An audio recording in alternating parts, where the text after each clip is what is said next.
大家好，欢迎收看《震惊最前线》，无马看中国，我是主持人张宏林。再次感谢大家收看我们的节目哦。最近大家很关注的是裴洛西来台的一个事情哦。原定亚洲行的部分会到日本、韩国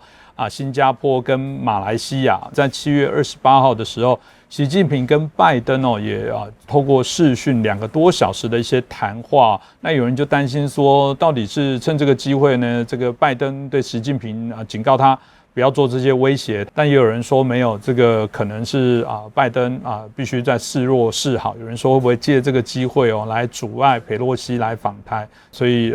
裴洛西到台湾来拜访，自然也成为大家所关注的焦点哦。那后续会有什么样的一些变化跟影响？我们今天很开心邀请到中国政治经济学家，也是旅美学者陈小龙博士。陈老师你好。主持人好，观众朋友们大家好。那接下来我想我们一开始就请教一下老师哦，这次拜登跟习近平的一个对话，那2个多小时里面，当然围绕在原来就关注的气候的议题啦、安全的议题啦、俄乌战争的相关的一些议题，当然也提到了有关裴洛西有可能访问台湾的一些议题哦。如果大家翻开过往的历史哦，其实过去过去就有这个众议院的议长金瑞气来过台湾来访问哦，大家就觉得说，那为什么当时的条件可以为什么现在裴洛西不行哦？是否可以请教一下老师？我想1997年和现在2022年相比美国国会议长的访台计划已经完全不可同日而语了。那简单来讲，就是说这2次1997年和今年这个访台计划，国际关系的背景完全不同了。另外呢，访台计划本身也完全不同。那回过头讲1997年前面，就是1996年台海飞弹危机的时候，那个飞弹危机过去之后呢，美国国会议长 Gingrich 是访问了台湾的。那么当时的中美关系呢，仍然处于双方还有很多方面合作的这种状态。那么在国际关系方面呢，中共的军事实力还比较弱，也不能够对美国挑衅。所以当时他是虽然对台湾发射飞弹来恐吓台湾，但是他还是很小心，飞弹没有装弹头，是空包弹。同时呢，当时中共正在考虑说要如何把产品出口到美国市场来赚取大量外汇，所以他希望通过加入世界贸易组织 WTO 来降低美国对中国产品的关税。所以那个时候的中美关系中共有求于美国是不能得罪的，因此呢，对美国国会议长访台，他的反应是比较低调的。那么现在的中美关系完全不一样了，它是1970年代以来最糟糕的时候。那么根本原因呢，不是因为美国对中共做了什么，而是中共经济实力增强了以后，开始执行它的扩军备战计划。那么中共的扩军备战最终是把矛头对准了美国，同时是要夺取台湾作为它对外扩张的桥头堡。那么中共的对外扩张它必须要靠海军，因此中共把海军的大舰队还有航母编队的建设呢，当作扩军备战的主要任务。但是这样一来，中共威胁东亚乃至整个西太平洋、中太平洋的野心也就暴露出来了。那美国是可以很清楚的看到，中国快速建设航母编队不是用来打台湾的，而是用来要和美军对阵，要威胁美军。那我是早在2020年的2月就发现说，中共极为反常，他派出舰队到中途岛海域演习。那么中共的官媒甚至公开宣称说，那是剑指珍珠港。那当时美军在中途岛地区的防御是非常薄弱的，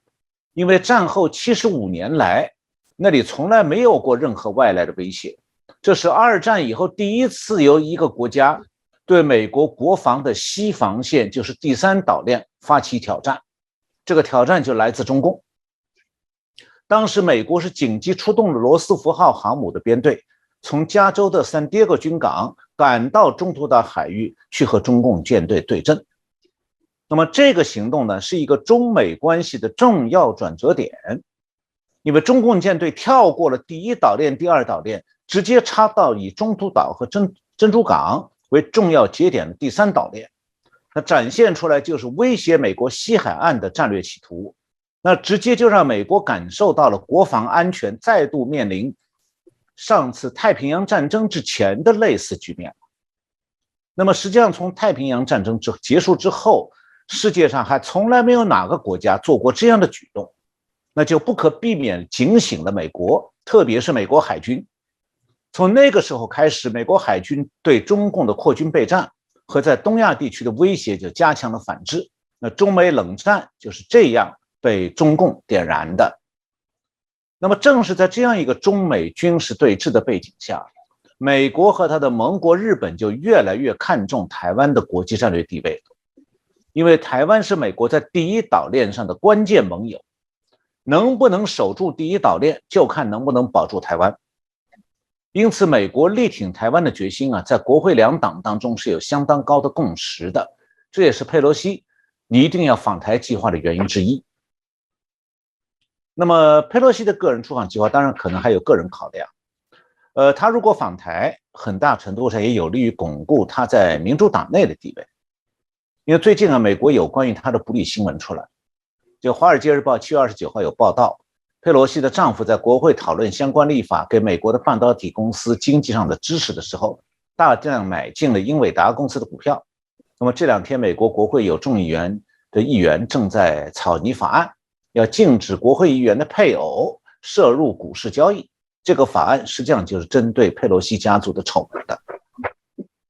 那么在中美冷战这样一个背景下，美国和中共之间的互信早就被中共摧毁了。那中共已经再也不是美国的朋友，而是潜在的敌手，双方都是拔剑相向。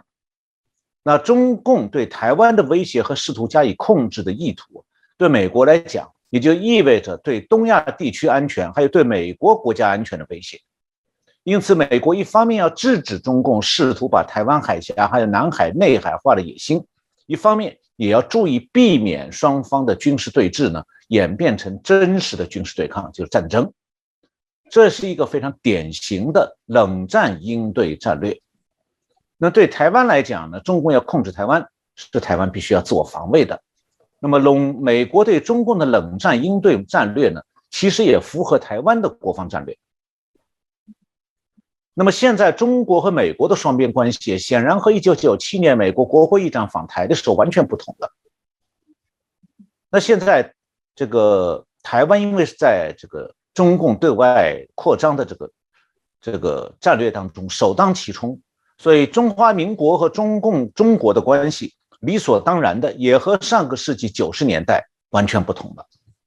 历史是不能倒带的，就是不能倒着走的。过去的国际关系已经都是历史了。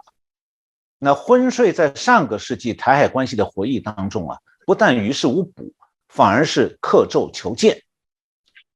那么这就是我从美国国会议长的2次访台计划的不同国际关系背景来看的。那从美国国会议长2次访台计划本身来看也完全不一样的。1997年美国国会议长 Gingrich 是先访问北京再到台湾，那么其中他有了解中共真实意图为台湾提供支持的一面，也有对中共表明美国的立场，同时让中共明白说你如果不要再挑起事端，美中之间在经济方面可以有很大的合作空间。那所以可以讲那个时候的中共不管他嘴上怎么强硬，内心还是知道的说中共如果需要美国给他进入美国市场的机会，所以他必须是要尊重美国的立场的。那么这次美国国会议长要计划访台的话，他是佩洛西访问东亚盟友的计划当中的一环。那第一站现在我们知道是先到这个新加坡，然后最后还要到美国最重要的盟国日本还有韩国。那么这2个国家都是由美国驻军的，也是威慑中共的重要力量。那么他此外还要去马来西亚。那么这些访问很明显的有加强美国和东亚盟友之间的信任这样的意图。而现在美国联合东亚盟友要对付的是谁？主要就是中国。所以中共很清楚，佩洛西的东亚访问计划和1997年美国国会议长访问台湾的安全安排的目标是完全相反的。上一次 Gingrich 访问台湾有安抚中共的意思，这一次是对付中共。也正因为如此，中共对佩洛西这个东亚访问计划，所以中共对这个访台计划是暴跳如雷的。但是呢，佩洛西访问其他的国家，中共是没有资格插嘴的，所以就只能紧紧抓住他是不是访台大做文章。那中共这种反应呢，其实也是冷战状态下一种典型的做法，就是说，尽管双方都知道对方在防范自己，但是在外交层面，红色大国通常是嘴巴非常强硬。但是呢，究竟在这种强硬的背后，中共有哪些考量，我们是需要仔细分析的。是，谢谢陈老师哦。一开始的一个说明哦，当然拜登跟习近平的这2个多小时的一个会谈里面哦，大体上来说时间也没有很长，大家认为说也没有特别的一个新的亮点哦。那当然主要的主轴大家关注的部分就是有关在台海的一些议题的部分哦，所以大家很好奇哦，这次他们的会谈到底谈了哪些的一些内容？老师可以分享一下吗？我先讲一下他们这个会谈本身的背景，这个背景因素。有一个媒体提到了一个背景因素，就是习近平目前在国内政策上出了问题了。那其实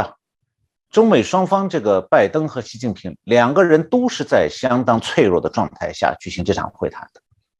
那这种本身就是双方各自的国家领导人的地位的脆弱，其实和对方没有什么直接关系，也不是彼此对抗造成了对方的脆弱，而是他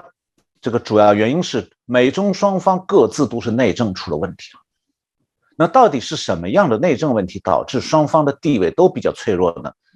其实呢，中美双方领导人的地位脆弱，从大的方面看是相同的，一个是经济衰退，一个是内部派系的政治压力。那我先讲一下经济方面的问题。那最近中国有一则是消息是非常值得关注的经济消息，但是被国际媒体忽视了。就是6月23号，中国发展研究基金会主办了一个博智宏观论坛月度研讨会。那么它的题目呢是2022下半年经济形势分析和政策展望。那在这个会上面呢，有一个民营的国民经济研究所副所长王小鲁，他的发言给了大家一些可靠而令人警醒的分析结论。这位王小鲁呢是我以前的同事，所以我跟他很熟的。那他在发言中的结论是这样的，我简要介绍一下，基本上是他的意思，但是我没有完全照读他的原话。就是今年1到5月，中国99种主要工业产品当中62种产量下降，其中包括若干主要的大宗商品。所以工业呢不应该处在国家统计局公布的正增长区间。同期全国火电发电量下降 3.5%， 意味着用电量下降了。另外，固定资产投资同一个时期按现行价格计算是增长 6.2%， 但扣除了价格上涨以后也是下降的。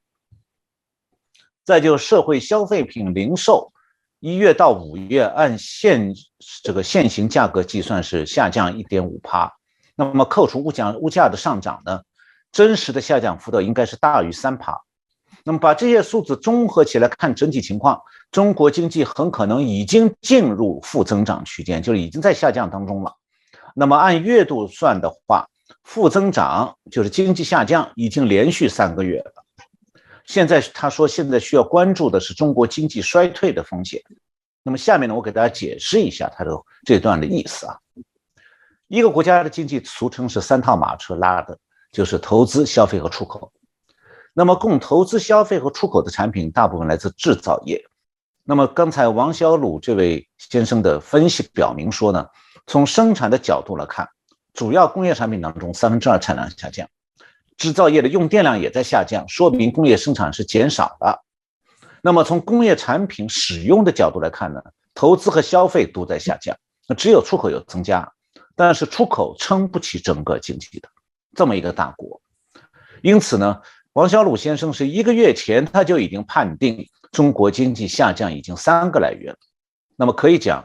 现在从他距离他讲话又过去1个月，所以是已经下降连续4个月了。那么华尔街分析师呢，只看中国的官方公布的数据，但是中国国家统计局呢，正在编造经济假象。所以就在迷惑着华尔街的分析师。从病根上讲，我认为说中国经济走上了依靠过度发展房地产来拉动全国经济的绝路，那么也就是房地产泡沫太大，濒临破灭，那这是中国经济的致命绝症，没办法根治的。因为一个国家的经济如果过度依赖房地产泡沫，就是条绝路。那么中共当局是像吸毒一样的，就舍不得放弃房地产泡沫，那始终不愿意承认一个真实的状况，就是说中国全国性的从超大城市到县城的房地产的盲目扩张，它虽然可以让经济兴奋起来，但会破坏经济的正常运转，造成整个经济被房地产泡沫掏空，那就像吸毒者的身体被掏空。那么房地产呢是曾经撑起了中国经济，如今呢中国这个病入膏肓的房地产业也在拖垮中国经济。那中国经济走下坡的第一块骨牌就是房地产倒下来，那第二块骨牌就是和房地产业共荣共苦的银行业。那么中国目前最怕的是这第二块骨牌倒下来。那讲完了习近平的困境，我们来讲拜登的经济困境。拜登是因为他坚持民主党的所谓政治正确的那些政策，一方面是为了绿能方针，停止了美国国内页岩油的开采，导致了美国油价上涨。另外一方面呢，为了引进和安置非法移民，来改变那些共和党铁票州的选民构成，就花费了大量的财政开支，再加上疫情之后还要继续发放经济刺激支票，还给部分大学生豁免他们欠下的全部学生贷款。由于美国财政大撒币，造成了巨额的财政赤字，引起了前所未有的通货膨胀。那么当通货膨胀高到让民怨沸腾的时候呢，拜登是不认错也不敢认错，因为认错就会颠覆民主党的政治正确方针，所以他就只能够呢让中央银行的联储会去提高国债利息，由此呢带动银行利率上升，产生了经济衰退和 GDP 下降这样的后果。但是呢，为了坚持政治正确，拜登在记者会上，他既不承认物价上涨10%就是已经是通货膨胀了，他也不承认经济下降3%是经济衰退，反正他就是在抵赖就对了。那么在国内政治方面，拜登和习近平的麻烦在哪里呢？习近平的麻烦是说，他的一系列国内经济防疫政策导致了经济恶化。那么今年秋天呢，要想准备连任，但是政绩很差。与此同时呢，中共内部的派系也有很多摩擦。那比较典型的就是最近中国开始审判前司法部长傅政华的案件。那么对这个傅政华，今年上半年中南海给他的判定是说，他参加了原公安部副部长孙立军政治团伙拉帮结派、结党营私，那这是参与党内政治斗争的政治罪，那性质很严重。但是到了7月28号开始秘密审判的时候，这个政治罪被抹掉了，只剩下了说他涉嫌受贿和徇私枉法，外加上袒护他弟弟。那么和他同案的那个公安部副部长孙立军也做了从轻的处理。那很显然，习近平对党内斗争的参与人员呢，原来是高高的拎起来，你举在空中好像要把他摔死掉，那现在又轻轻放下来。这其中就有可能考量说到20大连任以前他还是要安抚党内的派系。那拜登也是有同样的类似的麻烦，由于他的内政造成了这个民怨四起，民调大幅度下降，在外交上又屡屡挫败，所以一些发展中国家现在都不再买他的账，美国的国际声望是被他拉低了很多。那这种情况下，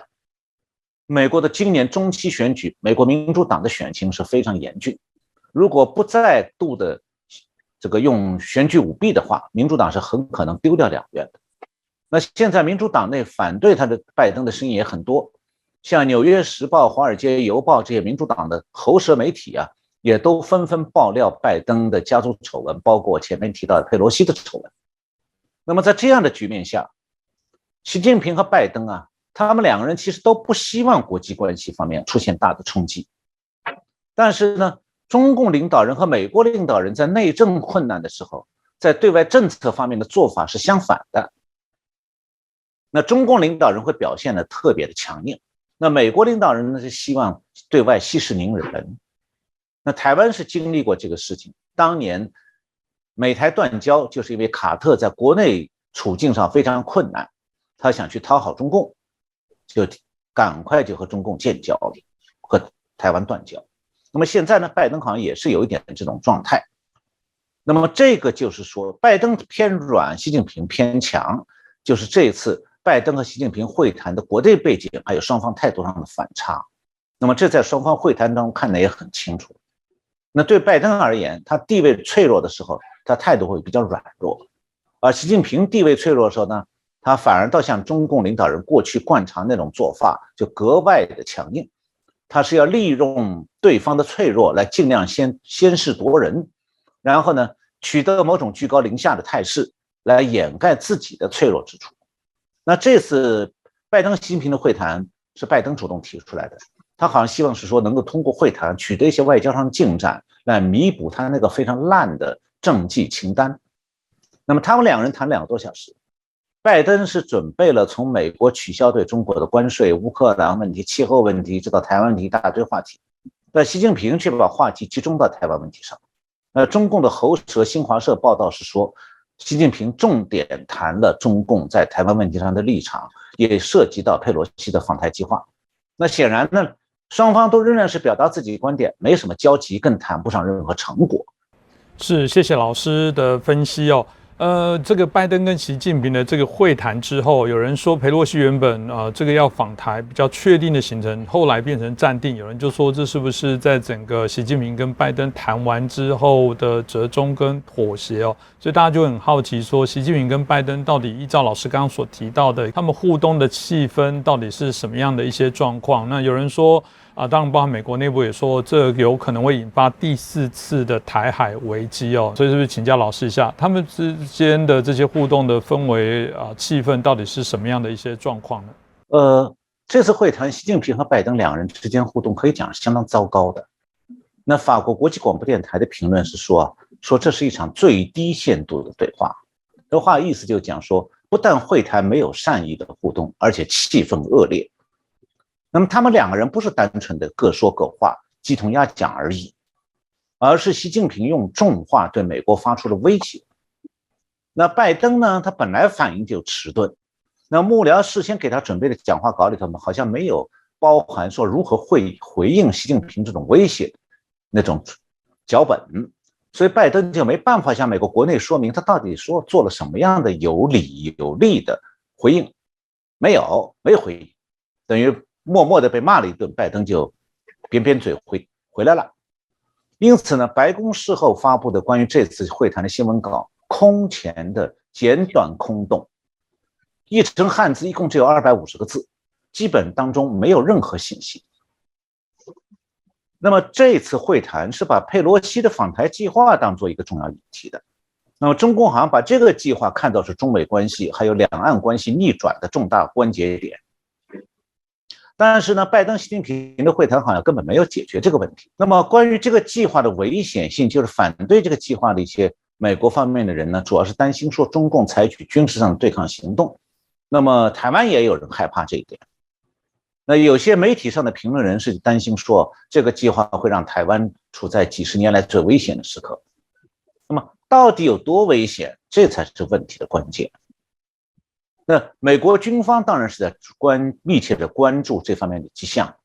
同时也事先调动了部署在南海水域的这个里根号航母编队，作为预防性手段。里根号航母编队此前已经在新加坡靠岸好多天了，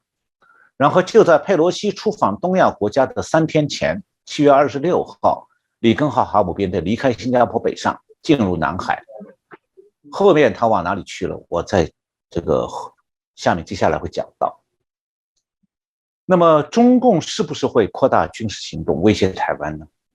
到7月30号为止，中共已经宣布在福建省平潭县海域举行军事演习。那平潭的位置呢，是在马祖的南边，台北的西面。从7月29号到8月3号，在那带水域呢，组织了5场实弹射击演习。但是平潭是没有大型海军基地，只有小炮艇基地，所以呢，平潭是不可能是派海军舰队攻打台湾的出发地。而且呢，这5场实弹射击看起来也规模都不大，所以它主要是象征意义的，表示说他做过演习了。那美国军方对中共军力调动的监测结果是怎么样才是最关键的。那我看到的最新判断是说，美国国家安全委员会的发言人叫做 John Kirby， 他7月29号表示说呢，美国没有任何有形的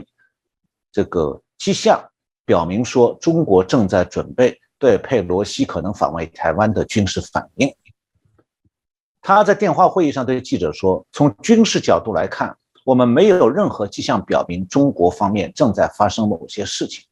也就是讲啊，假如中共想要有大规模的异动，2天前就要开始了。那如果到现在还没有迹象，到7月29号还没有迹象，也就是说，就算今后几天7月30号开始中共开始军事调动也晚了，因为佩洛西那个时候调动完的时候，佩洛西已经回到美国了。那美国国家安全委员会对这个危险局势的判断呢，其实主要是来自于美国，就是刚才讲的国家安全委员会的发言人讲的话，是他们的立场和他们的判断。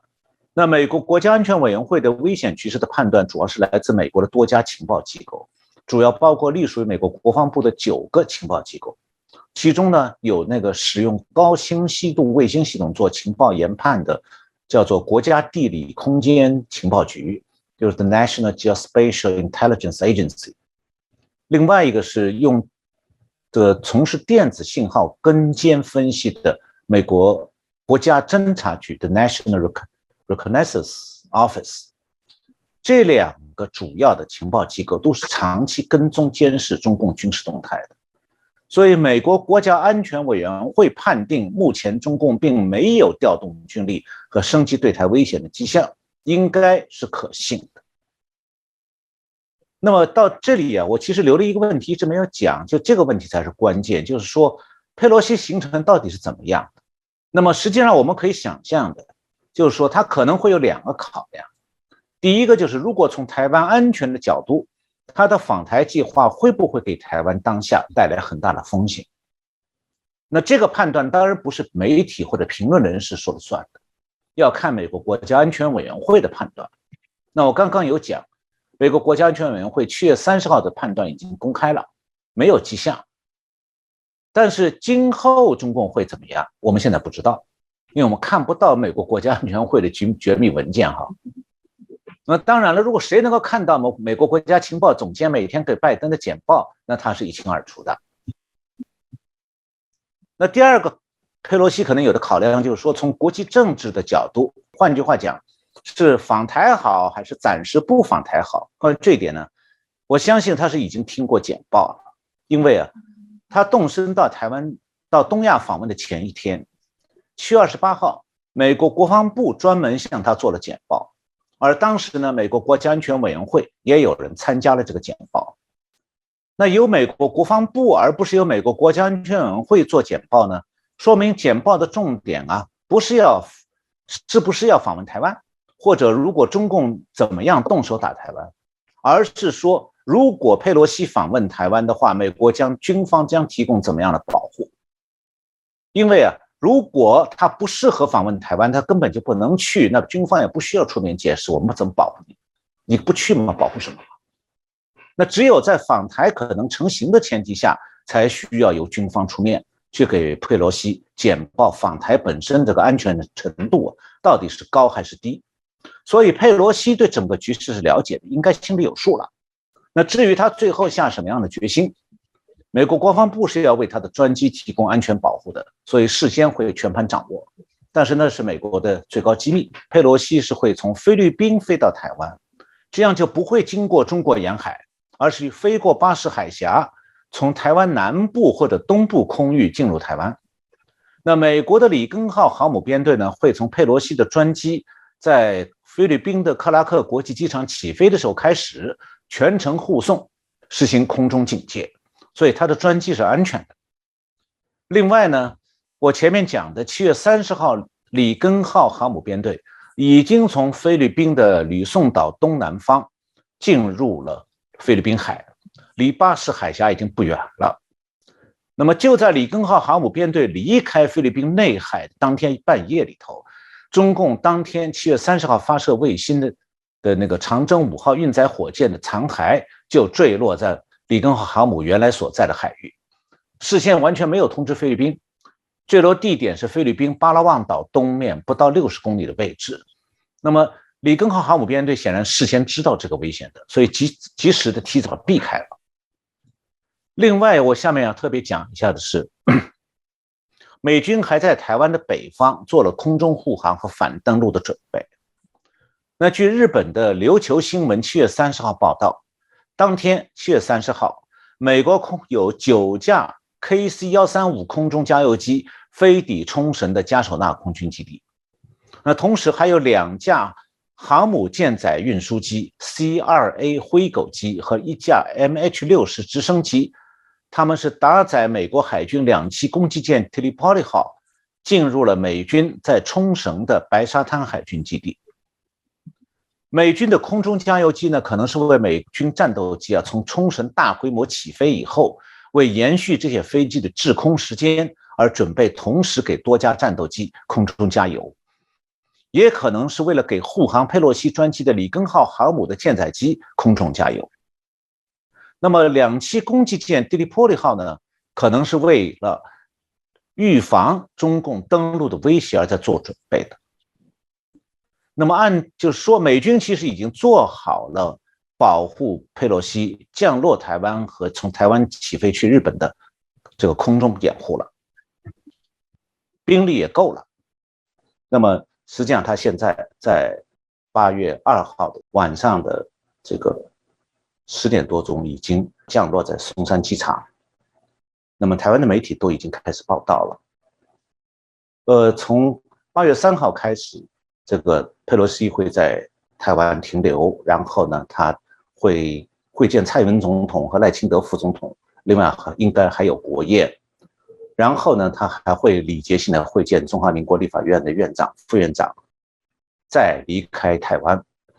前往日本。那么他在前往东京的途中呢，日本的空中自卫队当然也会全程的护送警戒。那么关于佩洛西访台这个计划呢，现在已经实现了。从昨天开始，已经有很多记者在松山机场等候了。那么我相信这2天媒体会有很多的报道，然后国际媒体究竟怎么样反应，还有中共怎么反应，我们会等到这个佩洛西离开台湾之后，我们再来看相关的状况是怎么样。是，谢谢老师哦。我们也等于是针对整体这佩洛西从来访之前到可能来访的相关的事情来做一些分析哦。那谈到分析，当然美中台3方当然大家都知道，永远不会是正三角的关系，常常会依着各自国家的一些考量而有所变动啊。台湾常常是那个比较难决定自己要跟哪边大跟小，那当然有些时候形势比人强哦。那就有人说了，台湾在这一场这个佩洛西来不来的这个赛局里面，有一点像是卤煮，又像是苦煮哦。那特别这个每逢在台湾选举的时候，这个美国贵宾来的时候，都有台湾维稳的一些考量。那我们在谈到今年应该说我们每几年的惯性的选举都遇到这样的状况。那今年适逢美国的期中选举，包含台湾年底9合1的这个决定县市首长的选举。那另外一个部分是习近平这次破格这个修宪，有机会要争取20大的时候来第3次的连任哦。所以这过程当中会有什么一些变化，当然就引起大家高度的一些关注啊。这次拜习的这个透过电话的一个会谈大家就会谈到说，到底有可能会对于台湾造成哪些的一些影响？是否也继续再就教一下我们陈老师？我觉得现在看来拜登和习近平的会谈并没有在国际上掀起波澜。那各国媒体对这次会谈的以后就沉默了，好像除了媒体沉默以外，美中双方官方也好像不想就这次会谈多谈一个字了。这次会谈本身好像没有构成对台湾的冲击，看起来对台湾今后的也未见得有多大影响，它就好像只是拜登和习近平又吵一架而已。倒是现在进行时的这个佩洛西访台计划，好像对台湾、中国还有世界各国有更大的影响，也得到了密切的关注。现在你在 Google 上搜索 Pelosi 的这个英文名字，马上就自动跳出来一个热门搜索话语，他会不会访台？这说明全世界各国人都在关注访台这件事儿。那么7月31号，佩洛西办公室是发表了一篇关于他这次出访东亚地区的、印太地区的访问的新闻稿。新闻稿里没有提到台湾之行，也没有提到有关台湾的任何文字。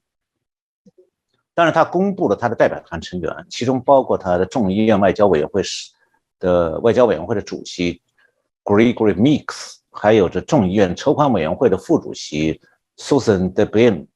还有这个众议院常设情报委员会的这个成员，就是 Raya Krishnamurti， 还有众议院军事委员会和外交委员会的委员 Andy Kim。那如果是从台湾的各种看法来观察佩洛西的访台计划，我觉得说，台湾有些人好像对台美关系的认知，还有对两岸关系现状的认知是有偏差的。我想把它用一个比较通俗的说法来解读一下哈，就台湾这个对岸的邻居是很怕，但他过去弱弱的，现在又变成了很凶的阿怕。这是这个台湾的台语的发音啊，很阿爸，就是很对阿爸跋扈的部分。对。那不管台湾怎么样对他，他就是想要灭掉台湾。那这种情况下，台湾又不能搬家的，你只能看别的朋友会不会来站台撑腰。因为你单纯对这个对岸表达善意，他只会把你台湾看作是软弱可欺，就会更加凶狠，要价会越来越高。一直到把台湾被他压趴下、吞并掉，所以台湾是没有独善其身、八面玲珑的选择的，你只能看好自己的家门。那对于愿意来帮助台湾的朋友，当然台湾是应该欢迎的，不能说朋友来帮你就是图你家什么好处，或者说朋友来帮忙就给你带来麻烦来了。其实只要反过来想一下，这个我们就可以明白。假如说你的态度是说你们最好谁也不要管我了，然后隔壁那个阿帕我对他乖一点就好了，这个不叫独立自主了，而是对这个阿帕下跪投靠。那关键是对阿帕下跪了，你只会把阿帕按住头打了。那么原来想帮你朋友那个时候也插不上手了，因为你自己不要别人来帮。当然了，朋友来帮你会有他自己多方面的考量，但是呢，只要朋友的考量和台湾自身的安全是一致的，那么这就是台湾和朋友之间的互利互助，而不是把台湾放在火上烤。那这里有一个是非，我觉得应该讲清楚的，就是台湾现在的国家安全确实和几十年前不同了，不再可能关起门来过自己的平安小日子了。那什么变了呢？就是对面那个阿帕变长壮了，他要欺负邻居了，所以要把台湾放在火上烤的是隔壁那个阿帕，那不是远道来帮你的朋友，也只是隔壁那个阿帕要放弃如果他要对面的阿帕要放弃对台湾的威胁的话，台湾就不会被放在火上烤了。一句话就讲，火是隔壁那个阿帕点起来的，拉台湾到火上烤也是隔壁的阿帕，那在天天做的，因为他天天在隔壁这个磨刀啊、试枪啊。那如果在这种情况下，台湾还完全没有朋友来帮忙，是不是台湾的处境会变好吗？当然是相反了。你这个道理啊，在国小学生那里讲一下就马上能听得懂的。那实际上呢，朋友来帮忙，虽然是不能够把隔壁阿帕那个点起来的火完全灭掉，那至少可以让这团火烧不大。所以台湾是需要依靠朋友，但绝对不能去信任甚至依靠那个欺负台湾的阿帕。如果你家有人讲说，这个我去帮你找隔壁那个阿帕沟通好不好？他到底是这个想去沟通的那个人呢，从台湾去的，他到底真的是为了你自己家的安全啊，还是已经当了或者是想要去当那个阿帕的卧底啊？这是不难猜的，因为他已经是把隔壁阿帕欺负台湾的阿帕当朋友了，那自家的台湾的朋友真正想帮你的人，你家这个人呢，却因为隔壁的阿帕敌视这个你的朋友，他也去敌视那个朋友，这是什么呢？这是吃里扒外。是，我觉得老师所说的部分，大概也是我们台湾从过往一直有内部的这些问题哦，因为台湾到现在还是充斥许多的以美论哦，甚至更严重的部分是仇美论哦。这个说来很讽刺，而且当初以美仇美的部分还是较为跟美国，我们必须说撤退来台的时候，美国多次有协助台湾防守住，至少大家一直在谈到的823炮战，如果没有美国的这些援助哦，所以这个很诡异的事情哦。那这些以美仇美的部分，自然会产生许多对于台湾内部敌我不分的问题哦。诚如老师所说的，今天有一个阿爸的流氓在你家门口要欺负你，有人要来关注你，既然说不要来，你来了，到时候让他突然就动手踹我家的门了，这是什么道理？我听不大懂。这不是应该才要让大家知道这个阿爸的中共所作所为，让大家来觉醒。台湾人喜欢说维持现状哦，我真的必须要说，现状不可能维持的，因为总有人要破坏那个秩序。现状是靠争取的所以希望更多的人透过今天陈博士的一个介绍，可以更了解中共在外交上的一些做法已经越来越阿爸了，我们必须有更高度的一个警惕哦。再次感谢陈老师，也感谢大家的收看。谢谢主持人，谢谢观众朋友们收看这个节目。